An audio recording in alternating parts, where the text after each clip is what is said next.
Praise the lord. హల్లెలూయా. మన ప్రభువును రక్షకుడైన నజరేయుడైన యేసుక్రీస్తు నామమున ప్రతి ఒక్కరికి శుభములు తెలియజేయుచున్నా.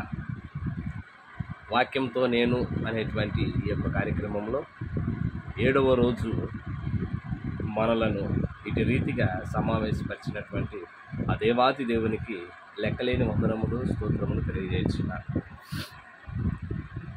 నిన్నటి దినాన ఎదుటివారికి తీర్పు తీర్చేటువంటి విషయంలో మనం ఎలా ఉండాలి, తీర్పు తీర్చేటువంటి పని మనదా దేవునిదా అన్నటువంటి విషయాలను మనము తెలుసుకుని ఉన్నాం.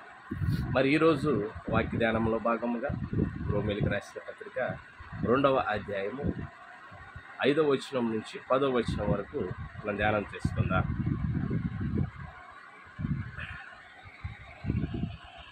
నీ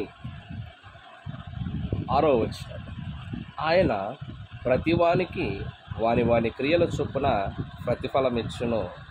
సత్క్రియను ఓపికగా చేయుచు మహిమను ఘనతను అక్షయతను వెదుకువారికి నిత్య జీవం ఇచ్చును. అయితే భేదములు పుట్టించి సత్యమునకు లోబడక దుర్నీతికి లోబడి వారి మీదికి దేవుని ఉగ్రతయు రౌద్రమును వచ్చును.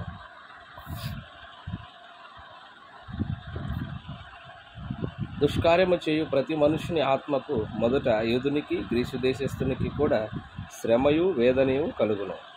సత్క్రియ చేయు ప్రతివానికి మొదట యూదునికి గ్రీసు దేశస్థునికి కూడా మహిమయు ఘనతయు సమాధానమును కలుగును. ఈ యొక్క లేఖనాలు ఒకసారి మనం పరిశీలన చేసుకున్నట్టయితే మనలను కలిగించినటువంటి మన దేవుడు ప్రతివానికి వాని క్రియల చొప్పున ప్రతిఫలం ఇచ్చే దేవుడిగా ఉన్నాడని మనం గుర్తించాలి. మనం చేసేటువంటి పని ఎటువంటి రీతిలో ఉన్నా అదే రీతిగా ఇంకొక వచనంలో మరొక విధంగా చెబుతూ ఉన్నారు దేవుని యొక్క మాట. ఎందుకనగా తాను జరిగించిన క్రియల చొప్పున అవి మంచివైనను సరే చెడ్డమైనను సరే ప్రతివానికి వారి క్రియల చొప్పున తీర్పు తీర్చబడును అనేటువంటి మాటలు మనం మరొకసారి చూస్తున్నాం. ఏది ఏమైనా ఈ యొక్క జీవితంలో మనం చేసే ప్రతి పనికి కూడా తీర్పు ఉన్నదని ఈ యొక్క వచనాల ద్వారా మనము గుర్తెరగాలి. ప్రతివానికి వాని క్రియల చొప్పున ప్రతిఫలం ఇస్తాడంట దేవుడు.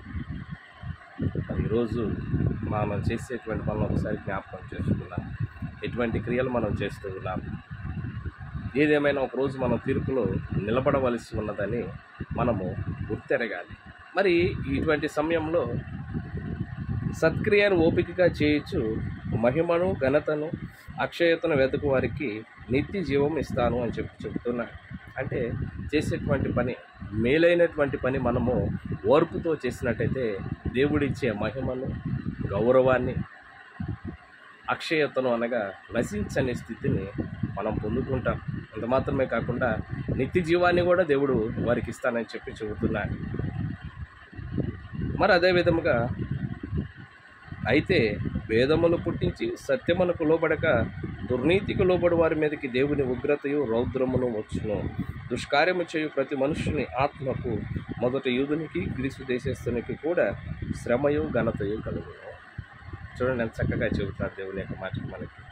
అంటే మనము సత్క్రియను ఓపికగా చేస్తే ఆయన మనకి నిత్య జీవాన్ని ఇస్తానంటున్నాడు. ఒకవేళ ఆ సత్క్రియను చేయనటువంటి స్థితిలో మనం ఉండి దుష్కార్యము కానీ మనము చేస్తూ ఉంటే, అంటే దేవునికి వ్యతిరేకమైనటువంటి కార్యము, సత్యమునకు లోబడకుండా, సత్యము అనగా దేవుని యొక్క వాక్యమే సత్యమైన ఆ వాక్యానికి లోబడకుండా ఎదురాడి మన సొంత ఆలోచన చొప్పున మనకు వాక్యమునకు లోబడకుండా ఒకవేళ జీవిస్తూ ఉన్నట్లయితే దేవుని యొక్క ఉగ్రతయు రౌద్రమును మన మీదకి వస్తాయంట. దేవుడు అవకాశం మన చేతిలో ఉంచిన నిత్య జీవాన్ని పొందుకోవటానికి మనం ప్రయాసపడుతూ ఉన్నామా? మనం చేసేటువంటి ప్రతి పని ద్వారా మనము నిత్య జీవానికి వారసులం అవుతున్నామా? లేదంటే దేవుని ఉగ్రతకు రౌద్రమును మన మీదకి తెచ్చుకునేటువంటి వారముగా ఉన్నామా? అయితే మనలోనే కొందరు భేదములు పుట్టించి సత్యమునకు లోబడుతున్నారు. దేవుని యొక్క మాటలు మనము వింటూనే ఉంటాం. దేవుని యొక్క మాటలు వింటూ కూడా సత్యానికి లోబడకుండా ఇంకా భేదములు పుట్టించేటువంటి స్థితిలో ఉన్నామేమో.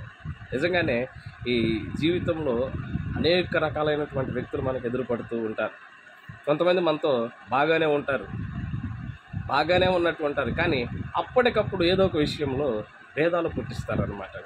ఒకరికొకరికి సమాధానం లేకుండా ఉంటారు. వీళ్ళెవరు అని అంటే సత్యానికి అనగా వాక్యానికి లోబడినటువంటి వారు. అటువంటి వారి మీదకి దేవుని ఉగ్రతయు రౌద్రమును వచ్చునని ఈ యొక్క లేఖన భాగాలు మనకు చెబుతున్నాయి. కానీ ఏది ఏమైనా మనము దేవుని యొక్క మాట విని మన క్రియలను మనం సరిచేసుకున్నట్లయితే అది మొదట యూదునికి గ్రీసు దేశస్థునికి అని మాత్రము భేదము లేకుండా ప్రతి వానికి కూడా వాని క్రియలు చొప్పున ప్రతిఫలం ఇస్తానంటున్నాడు దేవుడు. మరి ఉదయకాల సమయంలో నువ్వు ఏ స్థితిలో ఉన్నావు ఒకసారి మనల్ని మనం జ్ఞాపకం చేసుకుందాం. దేవుని యొక్క సత్యానికి లోబడేటువంటి వారముగా ఉన్నామా? సత్యానికి లోబడకుండా మన ఇష్టమానుసారంగా జీవిస్తూ ఆయన యొక్క ఉగ్రతకు లోనయ్యేటువంటి స్థితిలో మనం ఉన్నామా? ఇక్కడ ఈ యొక్క 5 వచనాల్లో ఒకటే మాట, ఒకటి సత్క్రియ, రెండవది దుష్క్రియ. మంచి పని, చెడు పని, 2 పనులను ఇక్కడ పౌలు గారు మన మధ్య ఉంచిన. దుష్కార్యము చేయటం మనం ప్రతి మనుషుని ఆత్మకు యూదునికి గ్రీసు దేశస్తుని కానీ మాత్రమే భేదము లేదు, కానీ ప్రతివానికి మన యొక్క ఆత్మకు శ్రమయు వేదన కలుగుతూ ఉంటుందంట.